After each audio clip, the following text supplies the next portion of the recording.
Welcome back to DTV. My name is Awais, and today I want to talk about Mustangs. No. That is not a Mustang. That is a Clydesdale. Now that is a Mustang, and I gotta say, it looks way better than what I was thinking that they were gonna do. And to be honest, over the last few years, more like decades, every time a new Mustang has come out, people have been a little skeptical of what is it gonna look like. Is it gonna retain some of the old design styles while still being a little bit modern? Or are they gonna do what Integra did and just be something else completely? But I am happy to say that when I look at this picture, the only thing that comes to mind is classic Mustang. Yes, it's a little sharper, it's got some edges to it, but I still think it looks fantastic, and no one is going to ever look at that and mistake it for anything other than a Mustang. And honestly, for that, you gotta give Ford points. Now, it looks great, and there's tons of other things to talk about it, but honestly, the car's not even out yet, right? So I'm not gonna worry about a lot of the speculation. Now, what I did wanna talk about is something that has been brought up when Dodge revealed their Charger Daytona, which, as you guys have seen in my other video, it is some sort of hybrid / maybe full electric car. We don't know exactly what they're gonna do, but the question came up, how the hell is Ford able to keep their internal combustion engines? Basically, they're gonna have V8s, they're gonna have the EcoBoost, they're gonna have the V6, but Dodge can't. What gives? Why are they allowed to do it and other people aren't? Well, that is a very good question, and I hope that you stick through this whole video, and I'm gonna show you exactly why, because I didn't know myself. I actually had to do some research, and I had heard certain things. I know I heard somebody tell me about this, but I couldn't quite place it. I had to do some research. I had to go find some stuff out, and what I found out, I'm gonna show you guys. But first, I wanna look at just a couple of things and just stick with me, and it'll all make sense. So you look at vehicles like, or manufacturers like Toyota. Toyota has tons of cars. Toyota makes, I think, 41 cars, and I think like 13 of them are either fully electric or hybrid. You look at Honda, same thing. Honda makes, I think, 21 cars, somewhere in that 20 mark range, and they have about 6 or 8 fully electric or hybrid cars. You look at Ford, same thing. Ford makes almost 40, no, I don't think it's 40 cars. I think Ford makes about 20, I have it written down. Why am I trying to use my memory? Here we go. So Ford has 25 cars, 8 hybrid / electric. Dodge only makes 3, right? Dodge only makes 3 cars. The Charger, Challenger, and the Durango. And the Durango can't even be considered a car. I don't know what the hell. I guess it's SUV. I guess it would be a full-size SUV. And they make 8 trucks of varying sizes. Things. Most of these, I would say, are used for truck or for work or construction or some sort of commercial use. And that brings us into the main reason why this is such a big deal. They call it the CAFE standards. This has fairly been something that's been around since, as you can see, 1975. It was basically a way for the government to set not restrictions or boundaries, but more like a standard, basically saying, hey, look, if you're gonna make a car, it needs to be this MPG. Like, it can't just be this shitty car that is expensive and it's like 7 MPG because it's not worth it. And every few years or so, they kept raising what that limit or what that ceiling was that manufacturers had to meet. Now, the interesting thing about it's not based off of road performance. It's not based off of anything other than what the manufacturer gives the government. The government says, look, you got your cars as a collective, I think it's like cars and small trucks and non-commercial vehicles, need to be X amount MPG, average, across your whole fleet, right? This goes back to what I was showing you about how many cars these different manufacturers have. If you have one car that's 9 miles per gallon and you've got 30 other cars that are 30 MPG, that averages out really well for the CAFE standards to where you can make another car that's 9 miles per gallon. But if you only have 3 cars like Dodge does, and they're all, let's be honest, not of the best gas mileage, you don't hit those standards. Well, then what do they do if they don't hit the standards? And this is another tricky thing that's been going on for some time.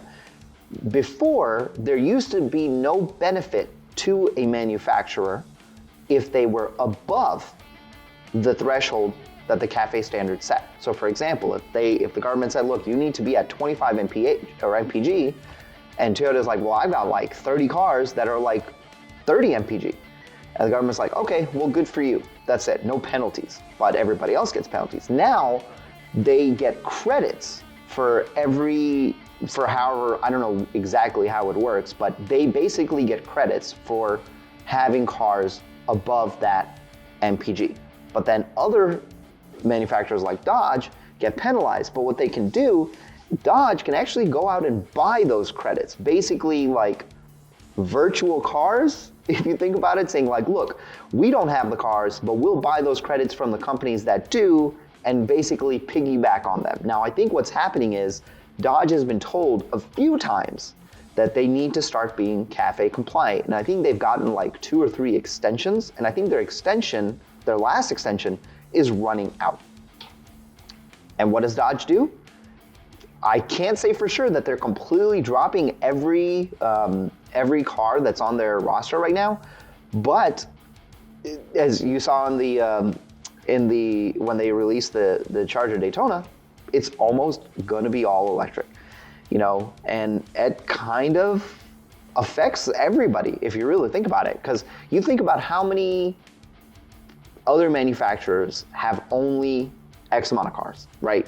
Like Ferraris and Lamborghinis. But the difference there is, A, they're not American, and B, they don't make so many cars. Like, they don't make a fleet of cars. You don't go outside and you don't see like 40 Ferraris behind you like you do like Corollas or Civics or something like that, or even like Cobalts. Like you look at Chevy. Chevy has a decent amount of cars that are like, I think they're well above the CAFE standard right now, which is, I think it's like 36 miles per gallon or something like that, which, to be honest, it's pretty tame for a small passenger vehicle. Like, I'm pretty sure the Cruise hits that.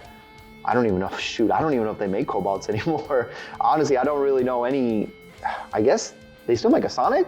I'm pretty sure they still make Sonics, but I digress. So these are the things that have been coming up, and it's really interesting when you think about it. Ford doesn't have that restriction. So Ford is like, look, I'm gonna put a V8 in the GT. I'm making this even cooler GT. They're calling it the Dark Horse. I think this is actually the Dark Horse. It's supposed to have something like 550 horsepower, something crazy like that, which is great. I think that's really cool that they're doing it. And then that it's cool that they have the capability to do that, right? If Ford didn't have other crappy cars, which, trust me, they're not all that great. If they didn't have all these passenger vehicles that had semi-decent gas mileage, they probably wouldn't be able to make another one of these.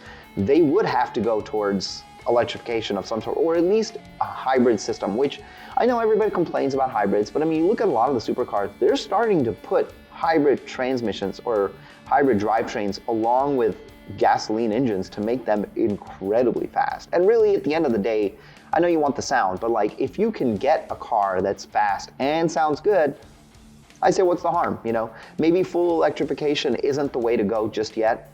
It seems to be the last resort for some of these manufacturers. Like, you look at Dodge, they have no other choice. I mean, you honestly tell me how, I guess really they could make a hybrid, Challenger or a hybrid Charger, but clearly they didn't go that route. I don't know if they're gonna bring V6s out, I don't know what they're gonna bring, but still, that's why it's happening. People have been asking, well, why? There's been conversations, you look on like Reddit, you look on, well, Facebook isn't really the best place, really just look at Reddit. The question keeps coming up, are you Mopar boys gonna switch over to Ford? Well, possibly, if Ford is giving them what they want, which is an internal combustion engine, and to be honest, a car that looks really, really good. I am not upset with this. I probably, I can't even say I believe this good. I would consider buying one of these. These look really, really good. And this is probably the Dark Horse version, but I mean, the shape should still be exactly the same. I mean, the rear, classic Mustang. The side profile, classic Mustang. And the left, it looks really good. And to be honest, if you really look at it, if you didn't know that there was an combustion engine in there, it looks pretty futuristic. From a distance, you would think that maybe it's a hybrid of some sort, but no, it's not. It's gonna kick a lot of ass. So I hope you guys learned something. I thought it was really cool to learn that. As more things come out, as more news comes out about the Mustang, I do wanna make another video. I know there have been rumors about the EcoBoost being like 360, 370 horsepower, and the 5.0 being about like 480, 500, and the Dark Horse being above that. I don't want to get into the speculations because I don't know yet, but I've got a couple of friends who have friends that work for Ford, and I'm hoping that they tell me very soon, and whenever they tell me, I will come and tell you. Anyway, that's all I really wanted to say. I hope you guys enjoyed the video. I hope you learned something, and if you did, please like, subscribe, and stick around because I got a lot more stuff coming up. Take care.